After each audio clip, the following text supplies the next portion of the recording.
तो आज हम डिस्कस करने वाले हैं एनसीईआरटी का एक इंपॉर्टेंट डायग्राम, डाइकोट एम्ब्रियो का डायग्राम, जिसके अंदर काफ़ी ज़्यादा कन्फ्यूजन रहता है। तो सबसे पहले डिस्कस करते हैं कि एम्ब्रियो एम्ब्रियो होता क्या है।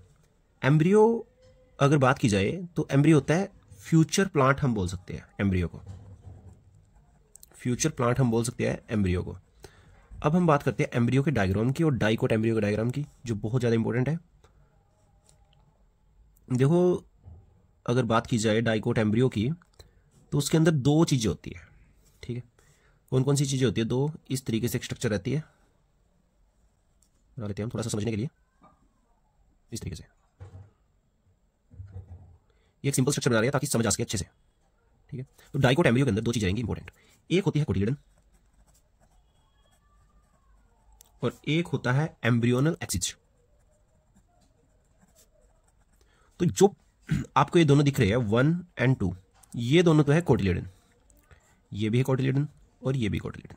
अगर उसके बाद मैं इसकी बात करूं, जो आपको दिखाई दे रहा है ये वाला पार्ट, ठीक है, तो ये वाला पार्ट है एम्ब्रियोनल एक्सिस, इसको हम बोलते हैं एम्ब्रियोनल एक्सिस। अब एम्ब्रियोनल एक्सिस के अंदर कई चीजें आती है। देखिए, एम्ब्रियोनल एक्सिस के अंदर आपको ध्यान रखना है, एक चीज होगी एपिकोटाइल और एक चीज रहेगी हाइपोकोटाइल।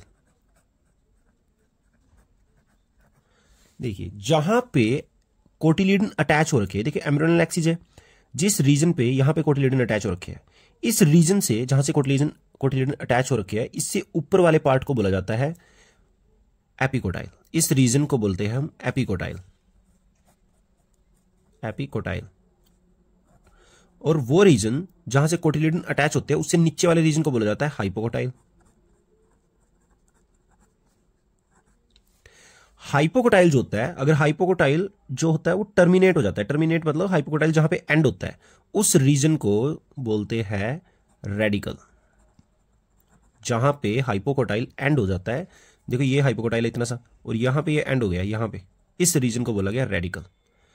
रेडिकल जो होता है, रेडिकल के ऊपर होती है एक लूज सेल की शीट, और इस लूज सेल की शीट बनाती है रूट कैप, ये बनाएगी रूट कैप, तो यहां पे एक रूट कैप बनेगी। तो हाइपोकोटाइल के बारे में हमें इतना सा ध्यान रखना है, इसको रूट कैप बोलते हैं। और रेडिकल जो रहेगा, ये क्या करेगा? रूट फॉर्मेशन करेगा। रेडिकल का काम हो जाएगा रूट फॉर्मेशन। जो रेडिकल होता है, ये पानी एंड न्यूट्रिएंट्स दो चीजें एब्जॉर्ब भी करता है, ठीक है, दो चीजों का एब्जॉर्प्शन का काम करता है। तो हाइपोकोटाइल के बारे में इतना ध्यान रखना है। और हाइपोकोटाइल का एक फंक्शन रहता है कि ये जो सीड होता है, ठीक है, सीड को पुश करता है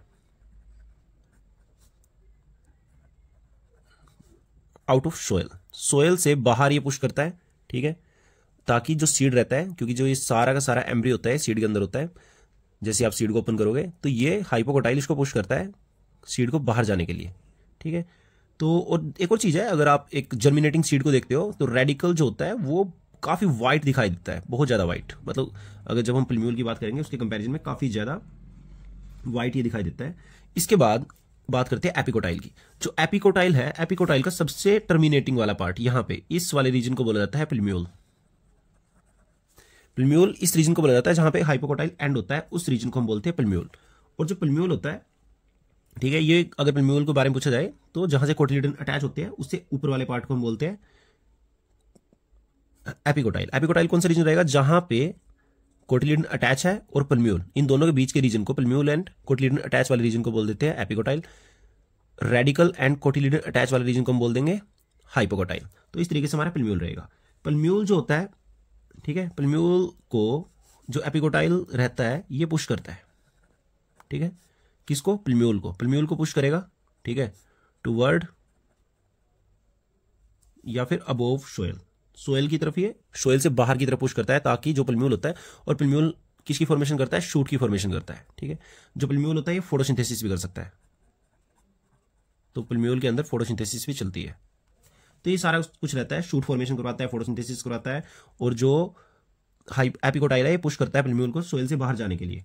दूसरी इंपॉर्टेंट चीज क्या होती है? एम्ब्रियोनल एक्सिस को ही एक और नाम होता है, इसको टाइजैलम भी बोला जाता है, तो ये भी हमें ध्यान रखना है, काफी बार कॉम्पिटेटिव एग्जाम में पूछ लेते हैं। एम्ब्रियोनल एक्सिस का दूसरा नाम होता है टाइजेलम।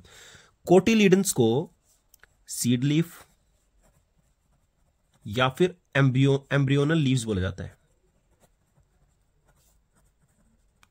जो सबसे पहले लीव्स आते हैं, जहां पे स्टार्ट होता है, जहां से स्टार्ट होता है उस चीज को बोला जाता है। कोटिलीडन के अंदर हमारा फूड स्टोर होता है, फूड स्टोर होगा कोटिलीडन के अंदर, ठीक है। ये चीज ध्यान रखनी है। फूड की फॉर्म में ऑयल हो सकता है, फैट हो सकता है, या फिर स्टार्च हो सकता है। ये सारी चीजें हो सकती है इसके अंदर। तो ये सब आपको ध्यान रखना है। इसका डायग्राम एनसीईआरटी के अंदर दिया हुआ है, वो थोड़ा सा कंफ्यूजिंग लगता है। होप सो आप लोगों को यहां से सब कुछ समझ में आ गया होगा। Thank you very much. अगर पसंद आए वीडियो तो लाइक, सब्सक्राइब और शेयर कीजिएगा।